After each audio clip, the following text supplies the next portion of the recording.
Well, it's nice to meet all of you guys. Thank you for coming out here. It's a unique location for a class, and we're hoping to do more out here. Thanks for having us, Chris.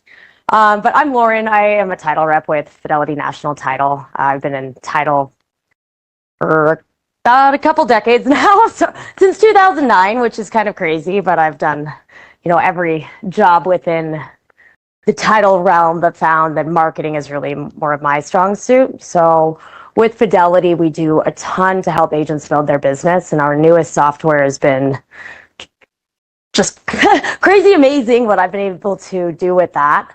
We're running Facebook ads, but in a slightly different direction. So people who have a listing that's been sitting for a while are just looking for creative ways to market that.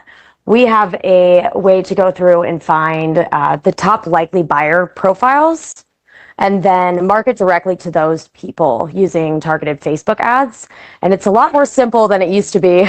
Going into the back end of Meta, it's all through one easy platform. And I do a lot of this for my clients. I actually met with someone yesterday and built out a full portfolio for 5 listings and then tried to figure out how I could use similar lists to target, few of them were all downtown condos and might have the same prospective buyer and vice versa. So I can pass this around just to show you roughly what that is. But I do a very in-depth market analysis if anyone is interested in that. Zach Smith and I do a ton of classes. Zach is definitely he's my go-to, the person that I would send family. If I have a deal that I can't get closed and something's happening, this is the guy that I call to come in and fix it. Absolutely wonderful lender and wonderful person. So more importantly, so yeah, right. But no, Zach's the man, and he is super knowledgeable on all sorts of subjects. But I think this one is fairly unique, and I think that's why we came to this location today. So you can also see the floor, and we'll let Chris talk about that later. But with that, let's dive right in to the renovation loan class. If I can get this microphone off. Chris, did you want to give a quick plug for Earth Saving Solutions? Sure. This place is awesome, by the way. I want to do more classes here.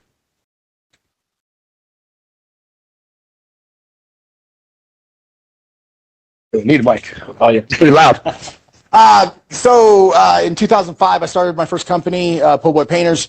In 2008, I started Earth Saving Solutions. Earth Saving Solutions has grown into a monster. So we actually do just about everything besides landscaping, and occasionally we get caught up doing some crazy landscaping. We started out with the kitchen and bath showroom. We started doing high-end kitchen and baths. Lots of realtors were always our bread and butter.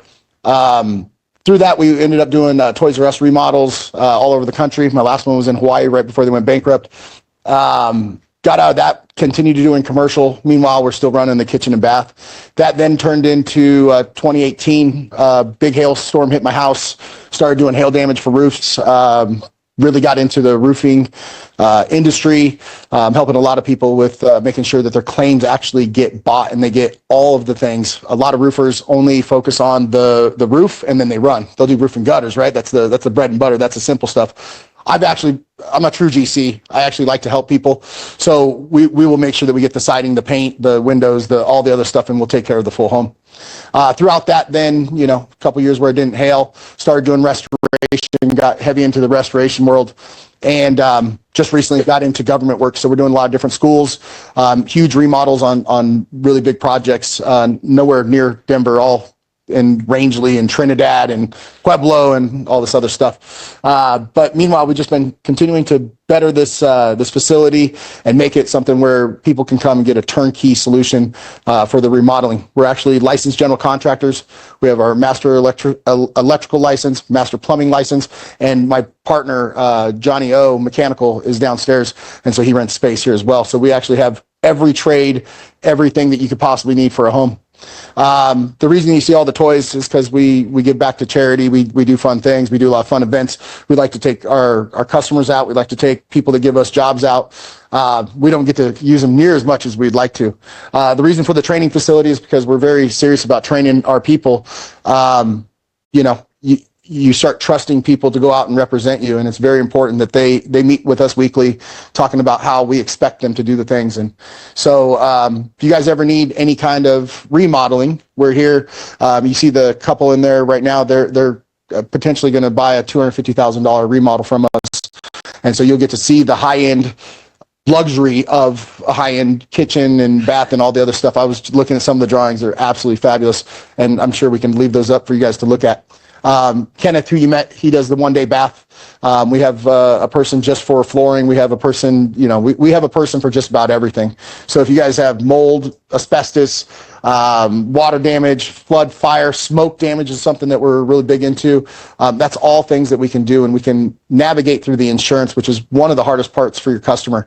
So if a customer wants to buy a home that had some kind of damage, whether it's mold or hoarder or was next to a fire or caught a little bit of fire, that would be the perfect job for us, because we might be able to use the insurance funds to also do some things. We've done a few 203K loans, not a ton of them, so we're familiar. We've done a few ground ups. We've done tons of remodeling. We do ADUs occasionally, but really truly our bread and butter, what we are through and through, what we really are, is remodelers. So if you got something that needs remodeled, we can handle it. That was awesome. Yeah, it is so great to have good contacts. One of the things about my business model is word of mouth. I want to be able to work with people that I've met with, that I know, like, and trust. And this is very impressive, the place that they got here. So thank you so much for hosting today. And I want to do way more classes here. I think it'd be fun. So, and it's great to have a good GC, because anybody who's done general contracting work, I mean, you need to have somebody who knows what they're doing. So it's very, very good to have those contacts. Well, my name is Zach Smith. As you guys know, I'm your local friendly mortgage guy. I specialize in reverse mortgages and also these renovation loans. We have a very good group of folks that we work with that do these, and we do them well. About 6 months ago, we got a frantic call from one of our real estate agents saying, hey, this deal just fell through. And what had happened was they bought this property. Their buyers bought the property. They had a mortgage person. They're working on it. And there was a crack in the subfloor. There was a beam that was cracked. And the appraiser goes out there and says, oh, this is kind of strange. I'm sinking into the floor here. And then he takes a picture of it. And that goes into the appraisal. So what happened is that the underwriter got a hold of that appraisal and saw that picture and said, you know what? I don't think we're going to fund this loan. Can't do it. So it was dead on the table. And I get the frantic call from the agent that I work with, and she was like, is there anything you can do? And I said, don't worry, we got this covered. So what we did was we flipped it to a renovation loan, which the other mortgage person wasn't familiar with it, but we were able to flip that to a renovation loan. Long story short, 3 weeks later, we were closed, popping bottles at closing. So basically, this loan is such a great program for so many people. So we'll get into it here. This is the renovation loans class that I put together. I promise you, that is me. I know it doesn't look like it. That's like my license picture. I have to tell people that's, it almost looks like me, kind of. Kind of pass for that. But so I've been in mortgage and real estate since 2003. I've opened up Chariot Financial. I work for a lot of big companies, Chase Bank and a bunch of Fairway Mortgage and all this stuff. And I said to heck with this in 2019 and opened up my own company. So I've been a 5-star professional since 2018. I'm also a certified senior advisor. So working with older adults, doing a lot of the reverse mortgage stuff, that was important for me to get. And I've been teaching these classes for Dora since 2016. So this goes over kind of something that's going on right now. There's one constant in life, and that's change, right? So back, 20 years ago, getting a taxi medallion was a big deal. And in fact, in 2017, at one time, to get a taxi medallion in New York City, and what that is it gives you the authority to become a taxi driver. So that was a big business in New York City. And at its height, it hit 1.3 million for a little tiny medallion. Well, what do you think happened to the taxi business? Uber and Lyft came along, and it was It basically decimated the whole industry. So how is that affecting real estate right now? Look at Remax. Remax, a Colorado company, literally 2 weeks ago just got bought out by a online presence. So it's everything moving online, and how do our customers communicate with us? A lot of them do like to do business online. Now, of course, I don't like to do that, but that's how the business is shifting, and really that's the purpose of this slide, is to show you that things are shifting, and we have to find different ways to move properties, especially with the market declining right now. One of the things we're running into is appraisals right now.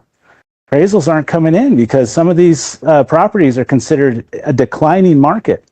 So it's been kind of a tough go around in regards to the market. And so when things get tough, when the going gets tough, the tough get going, right? So what we do in that is we pivot and we find new ways to get business. We find new ways to reinvent ourselves and to get things going. This is another thing that popped up in the real estate industry, was the NAR antitrust lawsuit, which actually didn't really affect people the way I thought it would. I thought it was going to be a big impact, but it really didn't affect commissions as much. But lending has also changed quite a bit in the last couple of years. In 2021, there was 392,000 mortgage professionals across the nation. Fast forward 3 years, there's about 90,000 of us. So if you put 10 of us in a room, there's only 3 of us left. So I'm happy to be one of the 3, but here are some of the casualties of the mortgage companies, that they didn't have a good business model to survive environment where interest rates were increasing. Cherry Creek Mortgage sold out, and also Universal was bought out as well. Those used to be big staples here in Colorado. So there's a lot of other things are changing right now, and I'm not going to go into every single detail of this, but online dominance is definitely something that is changing. I mean, if you look, especially with real estate agents and mortgage people, we're all becoming Instagram influencers now. We're all trying to get our content and everything. So that's, things are changing. But, if you go out in a restaurant or something, and, people are having a nice romantic dinner, and they're sitting across from each other, and what are they doing? They're not even talking to each other. They got their face in the phone. So we got to go where our customers are at, and right now they're on our little magic box devices that we have. So mobile apps are on the rise. Blockchain exploration. There are some lenders that will use the cryptocurrency and stuff like that. Drone usage. I mean, we see drones everywhere. I think it's awesome. I think the drone footage on some of these properties is great. So again, state of affairs, housing inventory has changed, and homes are generally priced at fair market value. However, right now, we're having a hard time moving some properties. And if you have properties that are not, I was talking to an agent the other day, and they talked about how these buyers nowadays are the pickiest buyers that we've seen in many, many years. If you don't have the finishes, the stainless steel appliances, or the quartz countertops, they don't even want to look at it. So if you're a real estate agent, you get a listing like that, I mean, what do? It's going to be hard to move that. So I've actually seen examples of open houses where the lender will show up with tile samples and carpet samples and kind of start painting that picture. I was watching this thing about sales the other day, and they say 80% of our decision making in sales is made from the future. And most salespeople make the mistake of, let's say you're selling some trip to Hawaii. Most salespeople talk about the plane. Oh, you're going to love the plane. The plane's going to be great. It's good. You got a window seat, an aisle seat. That's not what people want to hear. They want to hear about Hawaii. So, when you have these listings that are sitting, that are outdated, don't talk about the listing where it's at now. Bring these samples up. Say, hey, look at this tile. This tile would look great in this bathroom. You could finish the basement. You can start painting that picture, talking about the future of that property. And that's where people are going to buy. That's where people are going to get sold on a property. And especially now, because now you can pick up some of these properties at a pretty good price. And you can also negotiate in the contract for seller concessions on top of rolling these costs of the renovation. There's a fella up in Nebraska, Oracle of Omaha. Anybody know Warren Buffett? Anybody hear him? You know, when people are greedy, you got to be scared. But when people are scared, you got to be greedy. And right now, a lot of these sellers are scared because their houses are sitting way longer than they used to be. And what that means is that you have more negotiating power as a buyer. So it's actually a really good time to buy right now because we can negotiate these contracts and say, yeah, we'll consider buying your house. Go ahead and give us 25 grand at closing and we'll make an offer on it. And what we do with that is we'll take that, we'll buy the rates down into the fours. So everybody's hung up on the rates. The rates are high. The rates are high. No, you got to structure it so you get exactly what you want for the same price. And then you can do that now. Now in a market where it's hot, you can't do that because the seller's got too much leverage. Right now, sellers don't have any leverage. So anybody on the fence waiting to buy, now's the time. But you know, it's that old adage, you know, when's the best time to buy real estate? Right now. So what are some alternatives that we have in the real estate industry right now? So we have all these shows, you know, they glorify this, you know, the fixer-uppers and the good bones, and it's for a good reason because it's kind of cool, you know, like they go into these properties that are, you know, outdated or whatever, and then they're able to put in these beautiful renovations like, you know, Chris is talking about, you know, in his showroom, he's got all these beautiful like tiles, samples and stuff and all that. So it's, you know, people can see that vision and they can start thinking like, wow, I could really see this being a nice property that I would want to live in. So that's really the purpose of these loans, is to make it easy for people to do renovations on properties. So why consider a renovation loan? Well, number one, you make the most of your investment. A lot of times if you update kitchens and bathrooms and even basements, you're going to get a return on your dollar. Now, if you put in flooring and just paint, you know, or add, you know, aesthetics, that's not really going to return much. But if you're redoing a bathroom or you're redoing a kitchen, you're going to see a good return on that. You'll earn additional equity, you know, especially when the market turns around, because people are going to be buying these properties where they like the kitchen, they like the bathrooms. You'll get more home for your money, again, greater financial stability rather than experiencing a strain on their budget. And that's really the kicker with this loan, is that they'll be able to roll the cost of the renovation into the loan, which is a huge advantage because otherwise you buy the property and then you hire somebody to do the renovations, which means you got to come up with the funds out of pocket. Well, if you can roll that into the loan, you're not only going to be paying less per month, but now you're more liquid. And that's really the thing. It's great to have equity, but you know, equity is a lot like having a glass coffee table right there in the middle of your living room full of cash that you can't get to. Equity doesn't do anything for you unless you can spend it, unless it's liquid. And if you can roll the costs of the renovation into the loan, then you're going to be more liquid long term. Other reasons, so this is great for real estate agents that have those properties that are not moving right now. You know, some of these properties aren't updated, and you know, the first response usually is, oh well, you know, we're just gonna sell it to an investor, and then the seller doesn't get as much out of the property. But selling these properties as is on a renovation loan actually expands the search to a lot of folks. Sellers don't have to come up with the cash for the repairs, so you can approach the seller when on the listing side and say, look, you don't have to come up with any cash. You can sell it as is, and we can get everything rolled into the loan. So putting home improvements on a credit card or other finance can be costly. And 100% of home buyers have those projects that they never get to around to completing. And how many times have you had to tell a buyer wanting specific items that are hard to find? A lot of times, like we were just talking about, you know, these buyers are very picky these days, so they expect the best. So when you have those listings that don't have exactly what they're looking for, it could be problematic. So home improvement spending is something that people are continuing to spend on. It's projected to see a modest growth in 2025.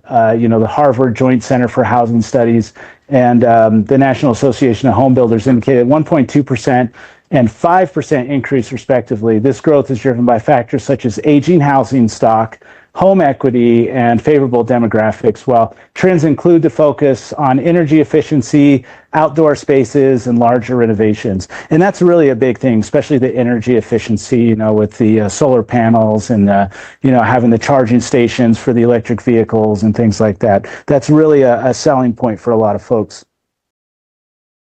Again, key statistics, you know, increased spending.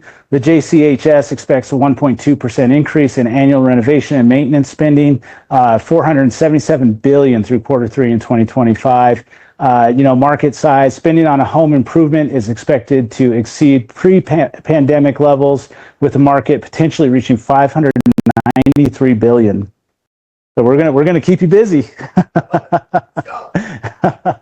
So again, aging housing stock, that's one of the biggest factors that people are using these type of loans, you know, especially like that example I gave earlier with the flooring, you know, giving out.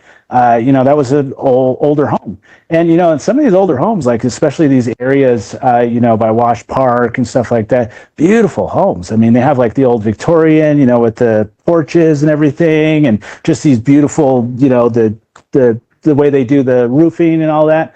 They don't make houses like that anymore. So, you know, to kind of keep that aesthetic is something that's very important for folks. So major renovation trends, again, energy efficient upgrades. That's probably the biggest thing. But another one is outdoor living spaces. That's like a big deal right now. And it's awesome. You know, you have these great spaces outdoors, you know, you have the little fire pits and you can have, you know, little get-togethers and stuff like that. Of course, kitchen and bathrooms are always going to be something that people are going to spend time and money on. Home additions and storage is another thing. Now, I would also put in here ADUs.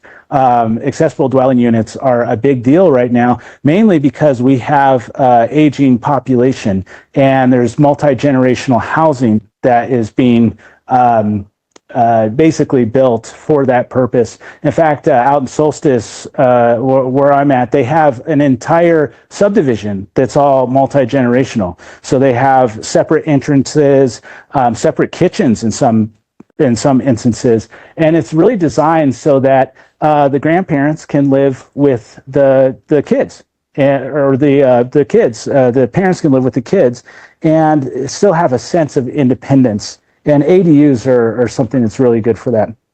So what is a renovation loan? If you guys have questions, just let me know. I feel like I'm just talking up here. So, what most people have heard about with renovation loans is the FHA 203K and Fannie Mae Homestyle loan. Now, that's not the only loans that are out there, but those are by and large the most popular. So FHA 203K and Fannie Mae Homestyle loans are programs that are available for owner-occupant homebuyers to purchase or refinance homes that are in need of repairs to meet minimum property standards set forth by HUD, or for homes that are to be improved or modernized. So how does it work? Well, one single loan is given to the home buyer to cover both the purchase price and the existing lien of the refinance. So it's just one loan that covers the renovation and the payoff of the current loan or the purchase price. So the maximum loan amount will be based on the appraised value after improvements. So we have to get a special appraisal for these. You know, the appraisal is used as the marker for the collateral for the loan. So it's a pretty important part of the lending process because everything kind of pivots around that. So all repairs are performed after the loan is closed. The seller is never responsible for the repairs, and the home is sold as is. That's a real good selling point for sellers or these listings that you're trying to move, is the homes are sold as is, and the sellers don't have to worry about it. They can just wash their hands of it and, you know, 1, 2, 3, Cancun. So how does it work? Continued. Yes.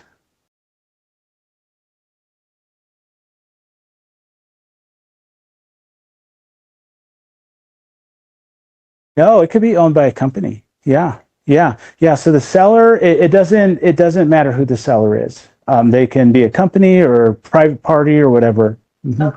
And people can also use these as an investment property. So if they want to purchase an investment property, and that's where it gets really intriguing, because a lot of times with investment properties, people want to pick up an investment, but it may need a lot of work and they got to come out of pocket or get hard money. Hard money is basically, it's expensive, and it's not something that, it's not, you don't really want hard money, but if you got to, you got to.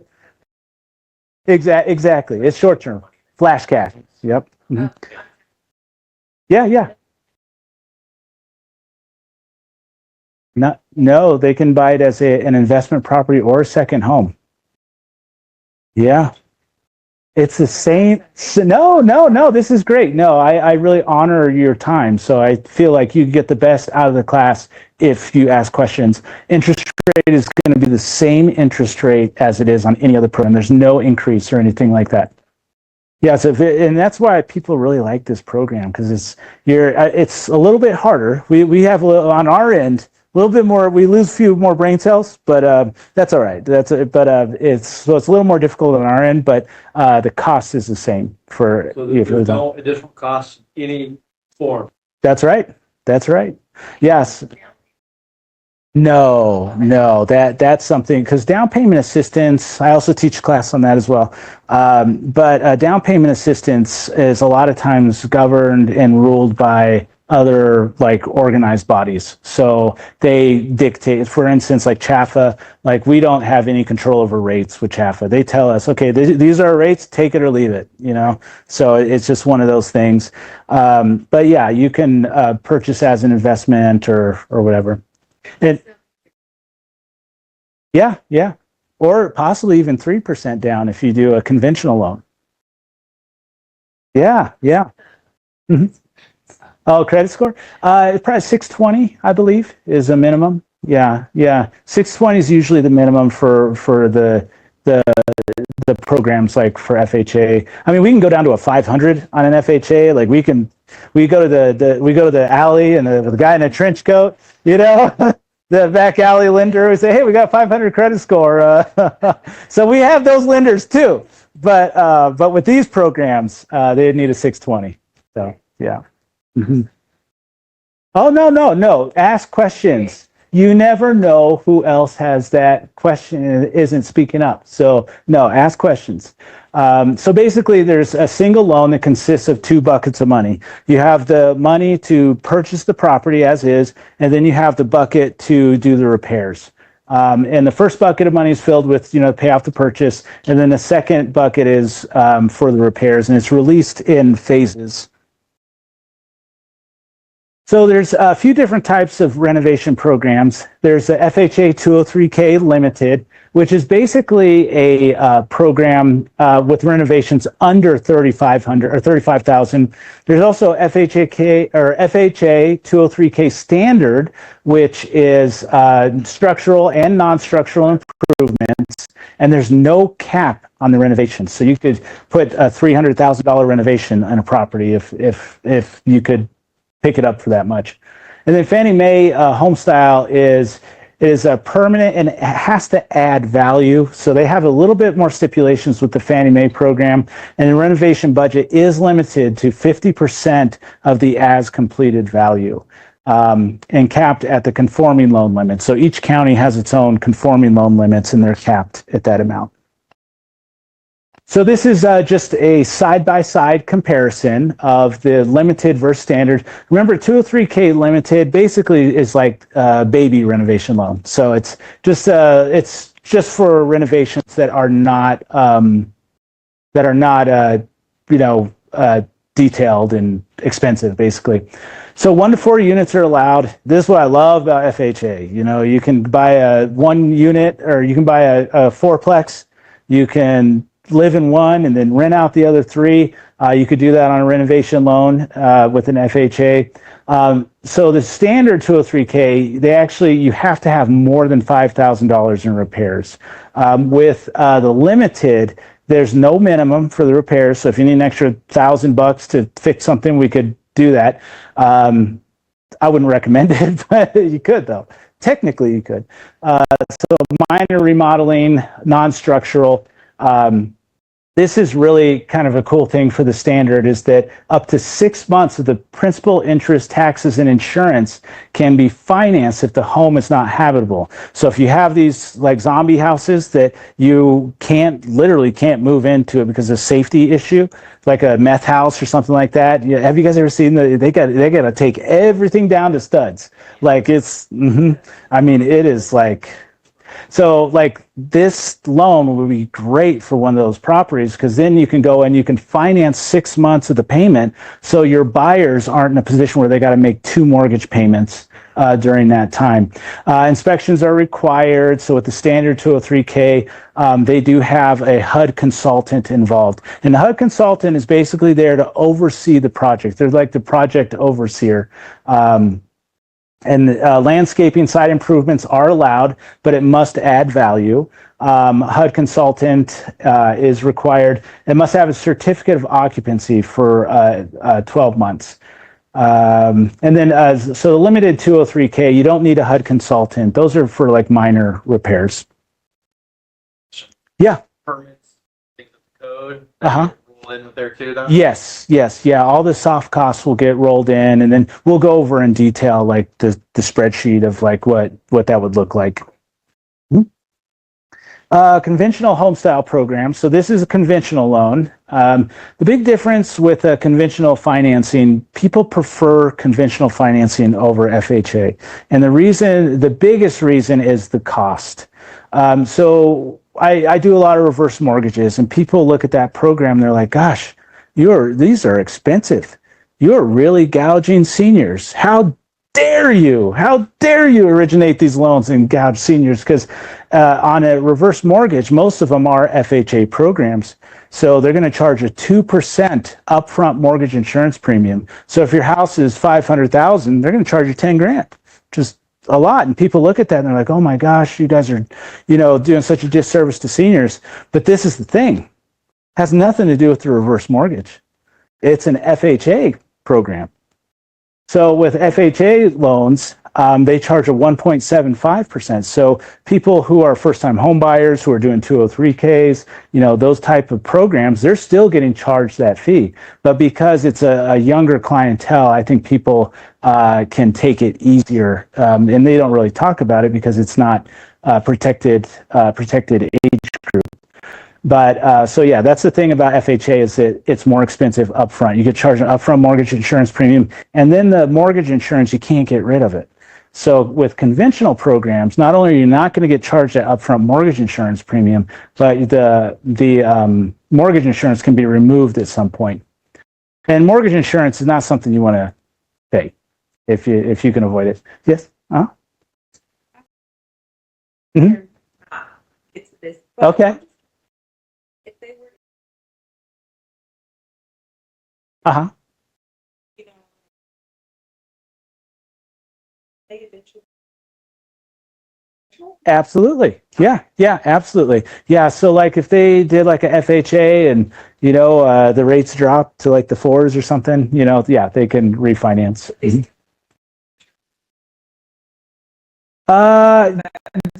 Yes. We can structure it with conventionals, depending on the rate. We can structure it into the rate as well. So you could do like a 95% purchase. I mean, technically you're still paying for it because the rate's higher, but you wouldn't have a monthly payment. And if the rates drop low enough, I mean, you may be able to roll everything in without missing a beat. So it could be a good situation for somebody, but it all depends on the market, all these factors that we don't have control over, So again, with conventional loans, 1 to 4 units are allowed. Now, the minimum payment for a conventional is actually 3%. So it's a little bit less than an FHA, but they have to qualify as a first-time home buyer. And also their income can't exceed 80% of the area median income. So they do primary, second homes as well. So they'll go second homes up to 90%, and investment properties up to 85%. Structural, non-structural repairs are allowed. Landscaping and or site amenities are allowed, but they must be permanent and add value. Detached garages are okay when they're the sole garage for the property. This actually came up the other day. They didn't end up going under contract, but they were seriously considering purchasing this property and then building like a big, like, you know, 2-car garage, which would have been fine, you know. And one of the things that people use, especially like in Phoenix and, you know, places that are super hot, swimming pools.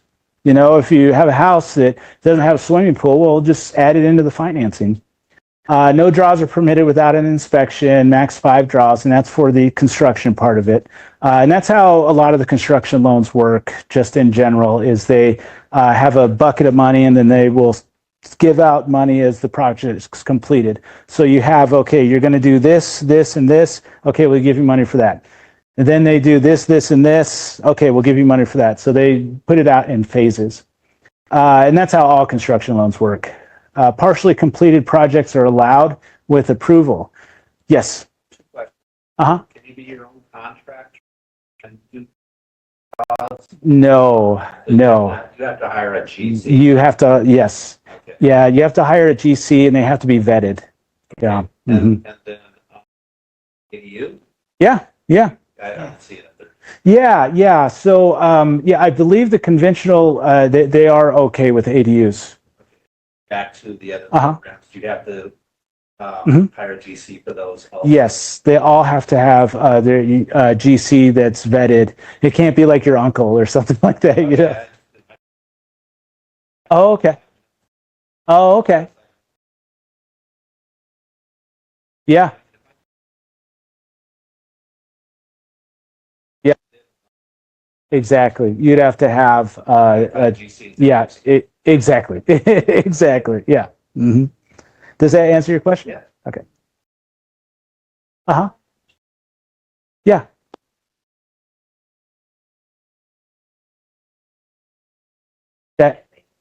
That is, I'd have to look into that. With new construction, they're a little bit, you know, they're a little bit more picky with that.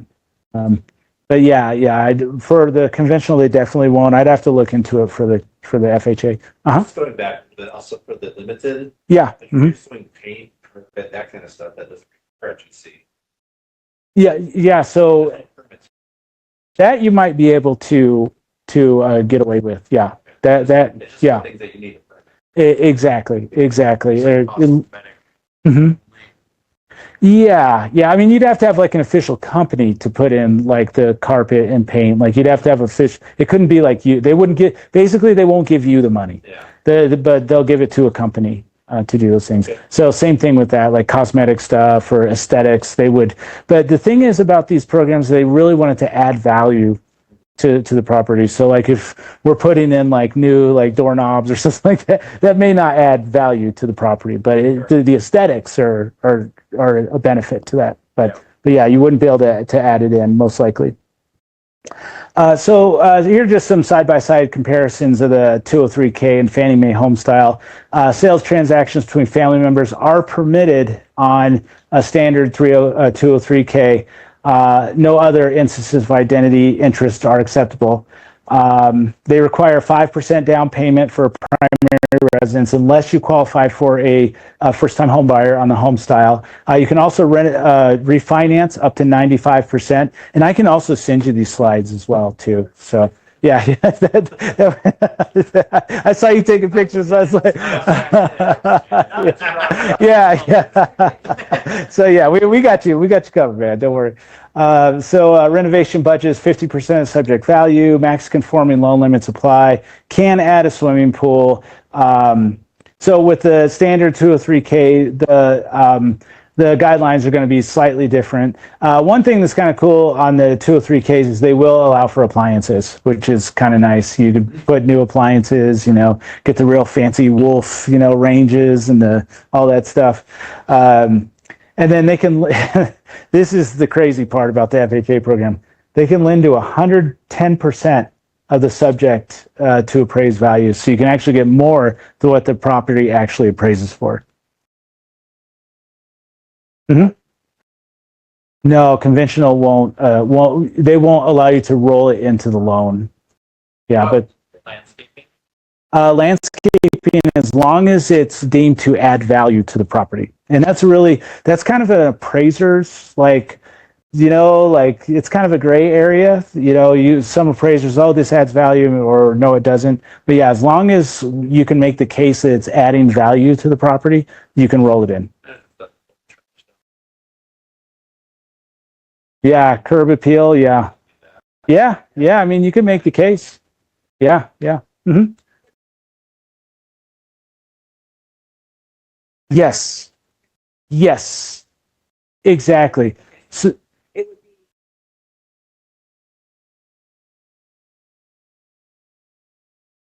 be, yeah, exactly. Yeah, exactly. Yes, that's a great point. So how they do the appraisal is they'll do the appraisal, the as-is value, and then they'll do an improved value. So they're saying, okay, this is what the property's worth now, but once you put in the new kitchen and the landscaping and the bathrooms, it's going to appraise for this much. So they do an appraised value as is, and then an improved value. So it's really the appraisers play a really big role in these programs, and that's probably, and that's with most programs aside from the renovation loans. That's where we see a lot of trouble in some cases, is the appraisal not coming in at the value we needed to come in. So how, and this is a great segue here. So this is how the down payment is determined. So you have a sales price at 175, and this is just figures. I know there's nothing out there for 175 right now. Somewhere else. Contract bid. So you sales price as is 175.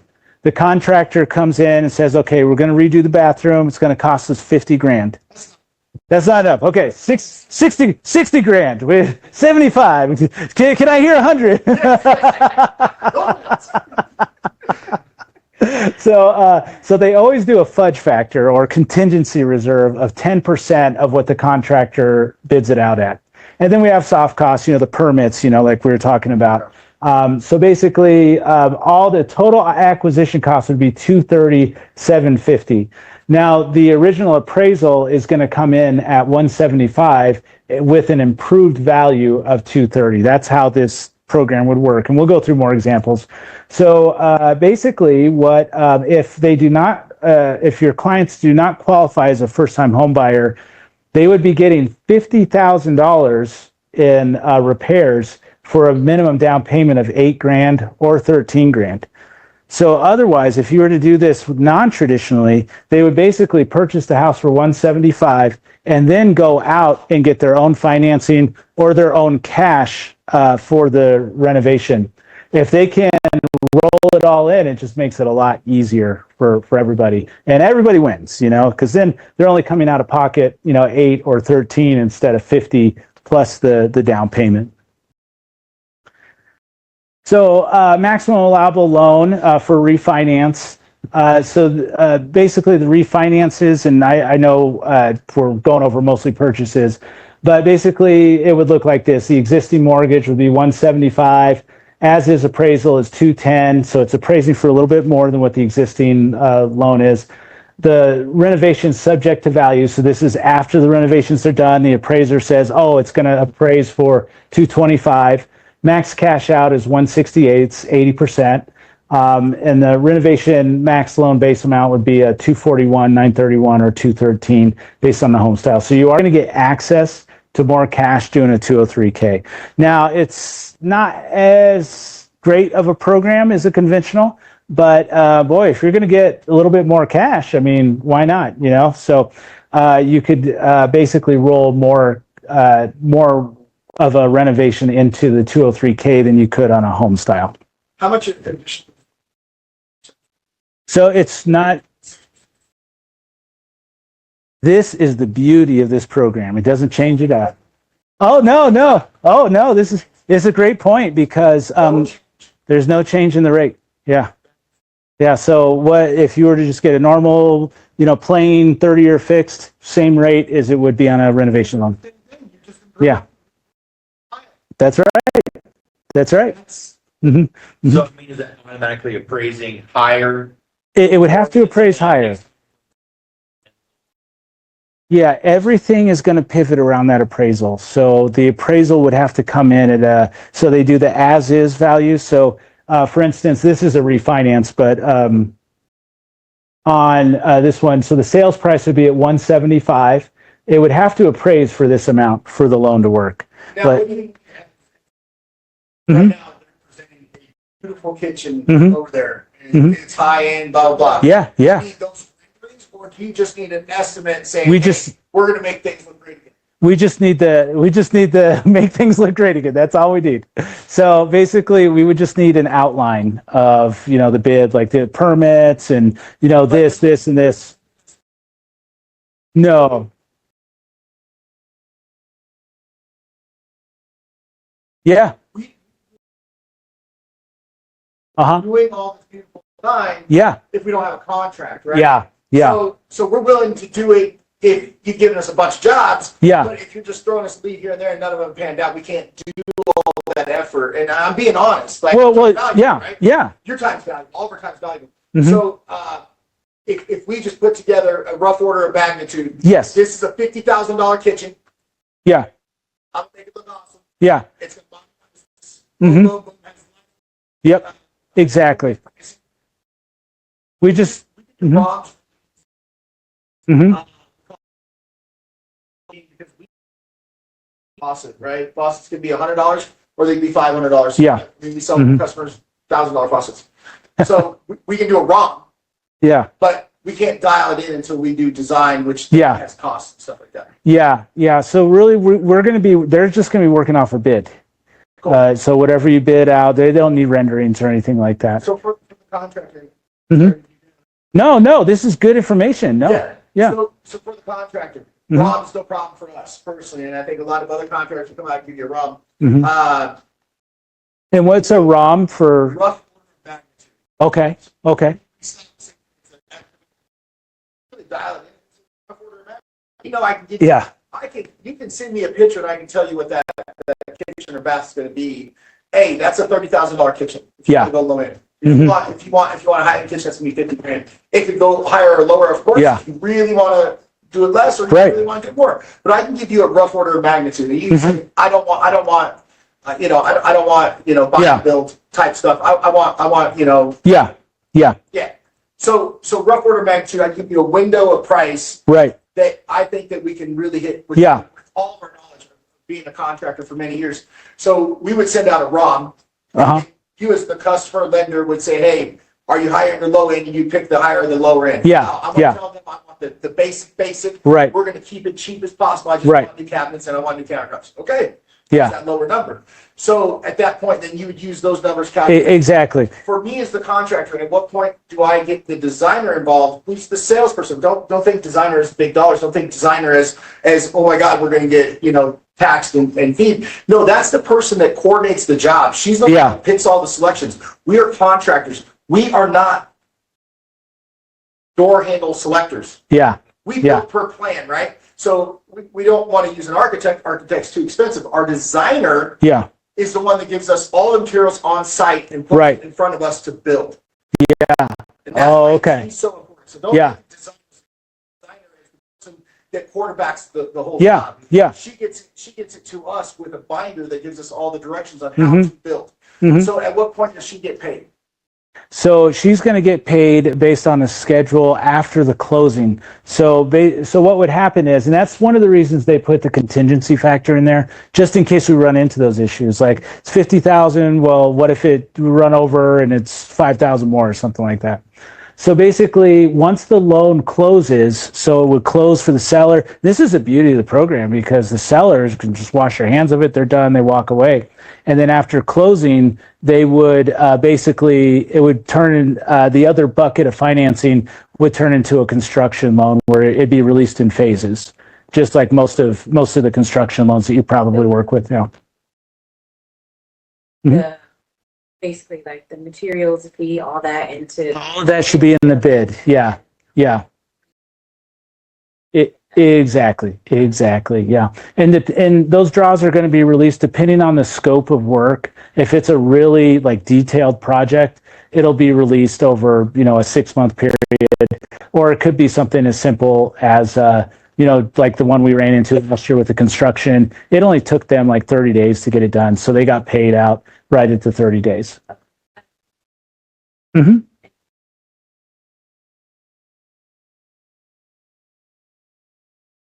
Mm-hmm. Yeah.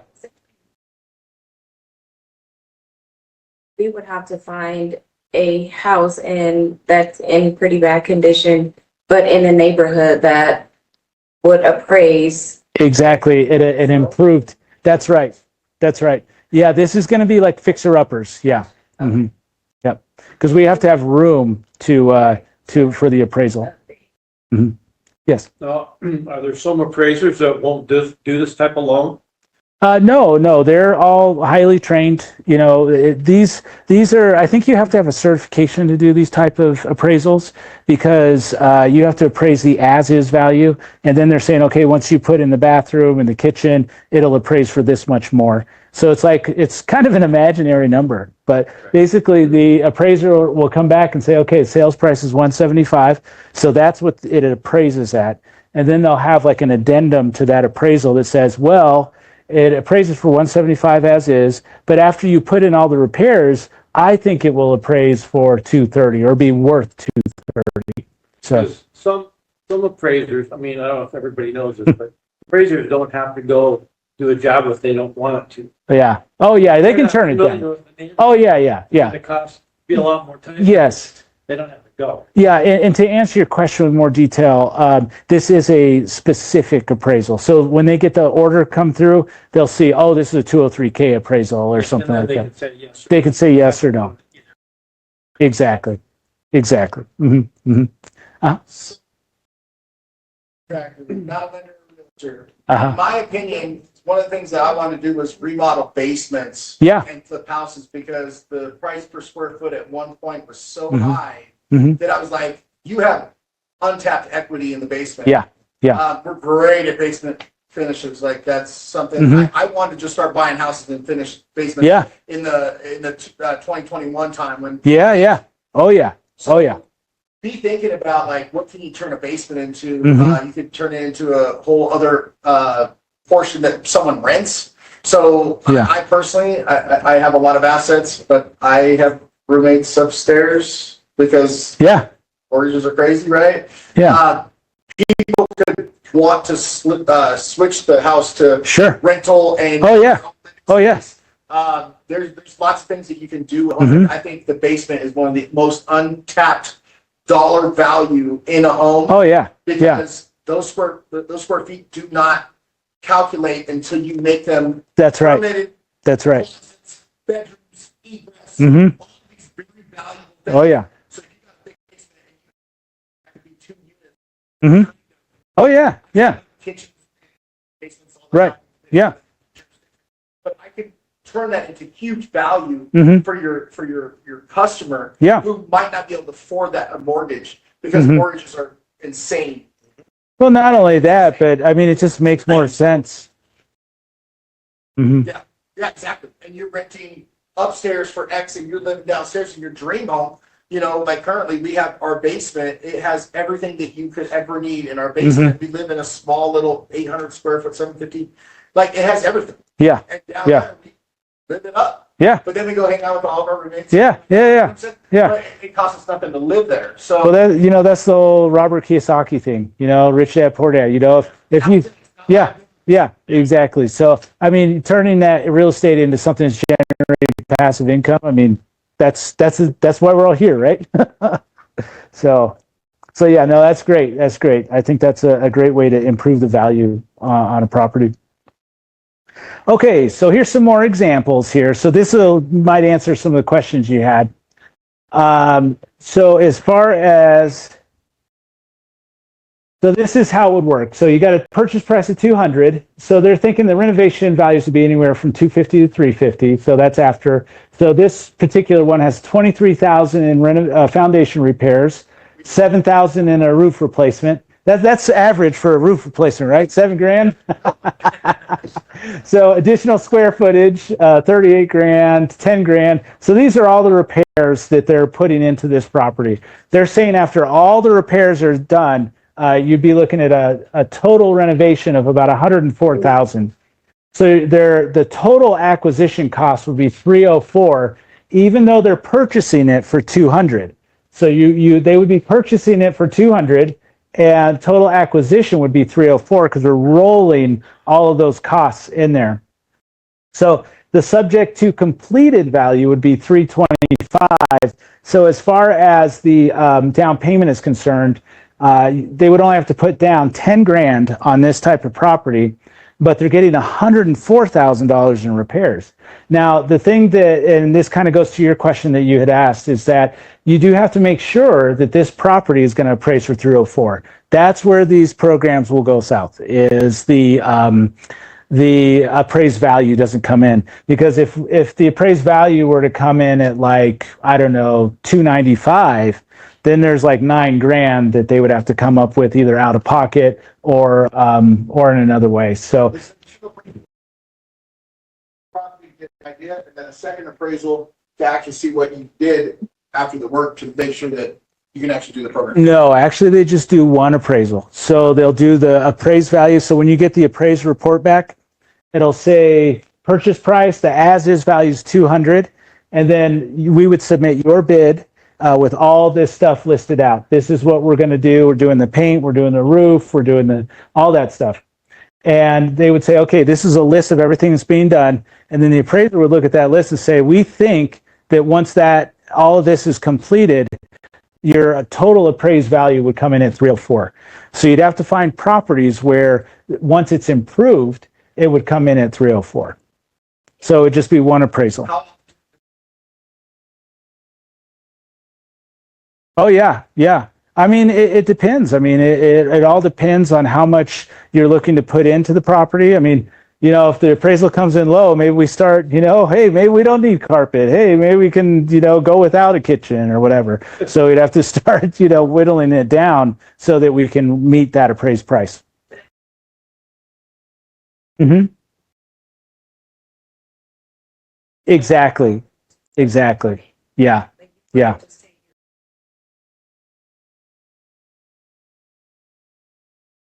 let's just roll. Let's just see if it works. Please let the appraisal go. Please.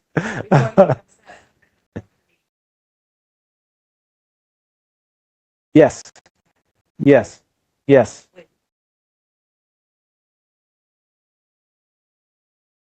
Mm-hmm. So the buyer has to, their DTI has to. They would have to qualify at the 304. Yeah. Mm-hmm. Okay. It's a higher price. At 200. Mm-hmm. And that was it. They can't do that. No. They'd have to qualify at the higher amount. Yeah. So No. This is valuable. Yes. Yeah, fixer upper. Needs a little love. Yeah.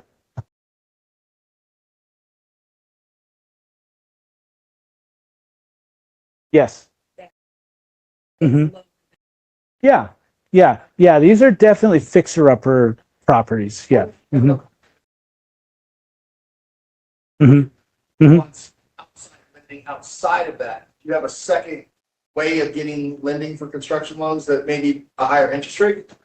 I mean, they basically it would all boil down to is if they're going to put a lien on the property. So if they're putting a lien on the property, a lot of those folks that'll do the outside financing, they want something they can get their arms around. So if there's not enough equity in that property, they won't lend on. They would have to do like private, like almost like a personal loan to get the outside financing. Yeah, I mean, it would be, and those terms are going to be little worse. Yeah. Uh-huh. Okay, Jack, so you've been doing this for a while. Yes.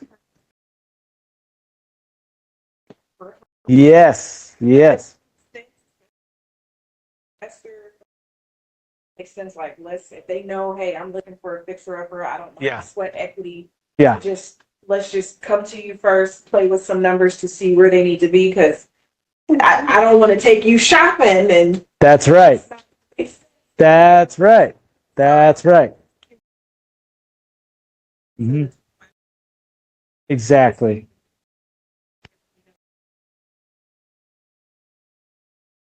Exactly. Yes. Yes. Yes. Exactly. Yeah. Mm-hmm. Yes. Yes. Yeah. Yeah. No, no, you're exactly right. And, it's really to protect everyone involved. The last thing that we want to do is have you go under contract and with your buyers and then find out that they don't qualify. Because then it's like it puts you in a bad position. It puts the buyers in a bad position, but then the sellers and the listing agent, like it's a whole cascading thing. And on the flip side, when things work out, it's a win-win-win for everybody. But yeah, you don't want to put the cart before the horse. Yeah, you want to make sure that you got it dialed in. Yeah, and that's my job. Like I go in and figure out, okay, what can they afford? What are they comfortable with? Because sometimes we can approve people at way more than they're comfortable with. And I don't like to push the limits if I don't have to. I don't think it's sound financing to do that. Yeah. Yep. Exactly. Yes. Under DSCR? No, this would not be a DSCR. It would be that's a different type of program, but DSCRs will lend on fixer uppers though. Okay. Yeah. USDA will do this, yeah. Which is awesome because you get 100% financing then on top of it, so they can go under the deal without anything out of pocket. Oh yeah. Yeah, those are great programs for the right buyer, for the right person. They work out great because you don't have to show any income. You just show up, and if you can, if the rental covers the payment, okay, we're done. Sounds good. You sign right here. So yeah, those are great programs. Yeah. Yeah, those are a little higher. Now they have a tiered system, so because those have prepayment penalties attached to them for the most part. The thing about DSCRs is you got to have assets. So it's you're giving something up. You're giving no income. Well, they want assets to show. And usually you have to have like 6 to 12 months of the payment, liquid assets or access to assets. So contractor approval process. So basically, a contractor must fully complete a contractor profile. So if someone came to you, Chris, and said, hey, we want to use you for this program, you'd have to fill out paperwork, and they do a background check, and, they do all the stuff that they do. You probably do that with any financing or anything. But copy of the contractor license, copy of certificate of insurance, lead paint certificate. And then this is what it looks like, basically. So they're just going to ask, like, work experience, financial references, insurance information, contractor acceptance. And then this is a bid guide. So they would ask you to put together a bid, basically. So workup must include what work they're doing, where the work they're doing, how much for labor, how much for materials. And then they wouldn't ask for renderings or anything like that, but they would want a rough idea as to what it's going to cost. So this is how the loan cycle works for a purchase. Buyer indicates interest in renovating a home, of course. So you show them the property that they're interested in, the fixer-upper. Introduce the buyer to renovation loan expert. That's us. Start interviewing contractors. So you call Chris or whoever you're going to work with. Select a home, work with the contractor review. So it does get a little, these loans they're great loans, but there's a lot of moving parts on these loans because once you select the home, you go under contract, and then you have to have the contractor come in and do the estimate, do the bid, and start talking about the scope of work that you want to provide. And then the contractor will put together that scope of work, that estimate, and then we'll include that when we submit our appraisal. And then the appraiser will say, okay, this is the appraised property. Here's all the comps. We're getting a regular appraisal done. The as-is value has to meet the contract price, and then it also has to meet the price for the cost of the repairs as well. So a lot of times, if the scope is high, if there's a lot of work being done, a HUD consultant would be required. So basically, HUD consultant is someone who works for HUD, who's basically like an overseer of the whole project. So they would basically, once the project gets going, and they would have phases. First phase, they're going to do cabinets and flooring. So They would do the cabinets and flooring. Contractor would come in, do all that work. The HUD consultant would come in and basically come in and check the work and say, okay, it is completed, it's done, we release those funds. And then the next phase might be the bathrooms. So then they do the bathrooms. HUD consultant comes in, checks the work, and then those funds are released. So basically they're just like overseer, because they want to make sure that if they're releasing these funds, that the work's getting done. And then not only is it getting done, but it's getting done at the rate and the amount that was put forth by the contractor. No, they're paid through the mortgage company. Yeah, we run most of our stuff through Plaza. Plaza is awesome at this. They have a specific team that they use. This is all they do every day, all day. They're really good at this. What's the failure to close rate on these loans? I have no idea. I this is the thing. You know, they're very careful about these loans because banks aren't in the business to lose money. I know it's a shocker. I know it's shocking, but they're not in the business, so they're very careful about these loans. That's why they vet the contractors and all of that stuff and get a HUD consultant involved. So I don't know the statistics on that. I wouldn't say they're bad though. You know, I'd venture to guess it's probably pretty good. Let's see. So this is a matrix of all the programs that we can do with this. Isn't this crazy? VA 100% financing. You do renovation. USDA. Freddie Mac, Fannie Mae, FHA, 203K, 203K standards. So this is a lot of information about the minimum down payment, minimum FICO. We asked that question earlier, 620 across the board. Contingency reserve, so, you know, luxury items. They are allowed on Freddie Mac and Fannie Mae. Structural repairs, number of draws. So this just kind of goes over a lot of the different aspects of each loan program. I know it's really, really exciting stuff. Hey, you know, the FHA 203K is good, but I think it depends on the client and the scope of work also. So whenever I have someone with a credit score lower than 680, I'm always going to look at FHA, and that's because of the mortgage insurance. Mortgage insurance are very they're highly dependent on credit score. So if you got a low credit score and you're trying to do a conventional loan, your mortgage insurance is going to be super high. So it's just better to do a FHA depending on the client and what kind of work they're doing. Will every home work? No. And the biggest roadblock that you'll run into with these is the appraised value. So again, you have to find properties that are going to appraise after the improved value is done. What can you expect from the lender? So basically, dedicated renovation team supports loan officers during the loan transaction. So again, we use a great group. They're out in Maryland, I believe. Plaza, they're a big company, but they have an awesome group. That's all they do every day, all day. They wear matching jumpsuits to work, and they have a secret handshake. I mean, they're dedicated to this. Pre-disclosure review. So reviews contractor bid to make sure correct renovation program is identified. So prepares all renovation documentation for the loan officer. So basically, they're going to review that bid. Whatever bid we get in from the contractor, they're going to review it, make sure it's up to par. Early renovation review prior to the file being submitted to underwriting. Renovation specialists will go through the file with a fine-tooth comb to ensure all the items are accounted for and cleared. Apply renovation knowledge to help resolve complex borrower and contractor situations. Offer renovation support for questions. And after the loan closes, we continue to work with the investor to ensure that the contractors get paid. So basically, you have the two loans, the two buckets. The first bucket pays the seller. The second bucket pays the contractor. And then they get paid in either phases or all at once, depending on how the scope of the work being done. Benefits to realtors. Ability to market distressed properties to the general public instead of cash-only buyers or investors. I know there's a lot of those guys out there right now. But if you want to sell it to a family, you can, sell it to a family instead of a big company or whatever. Stand out in your community as a rehab loan expert. Now, that's a big one. Has anybody read The Go-Giver?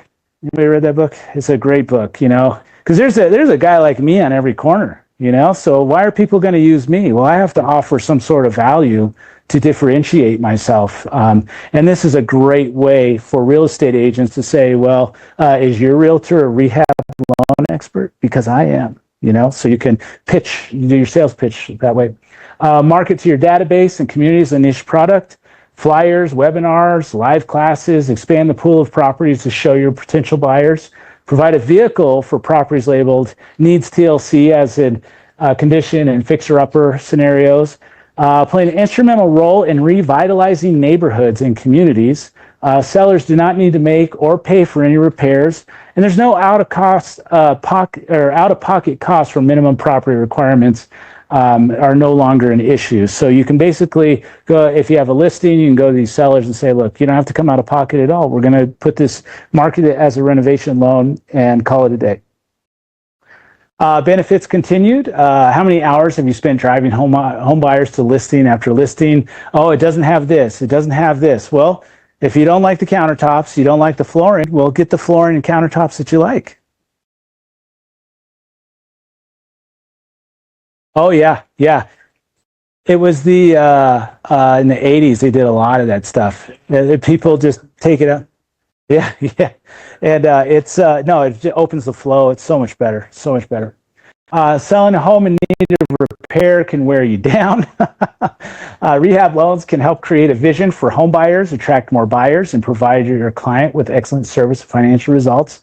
These programs offer lower down payments and less restrictive requirements. So again, the rates are pretty darn good on these. So the buyers get what they want, no cost to the sellers, no guessing on colors, styles, and basically sell homes. So compete in a way that your competition doesn't even know that the game is going on. So the other agents might be playing checkers. Well, maybe you start playing chess. That's it. That's all I got for you, folks. Thank you. Thank you. Thank you. Thank you. So for those wanting to get CE credits, just send me a quick email, or I can get you a card too, if that's easier. And yeah, just send me an email and I'll get you a certificate out.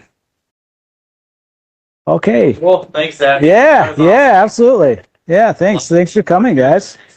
Yeah. Yeah. Structural. Oh, yeah. Oh, yeah. Huge. Oh, yeah. Oh, yeah. Crack foundation. A lot of people just give up on them. Yeah. Mm-hmm.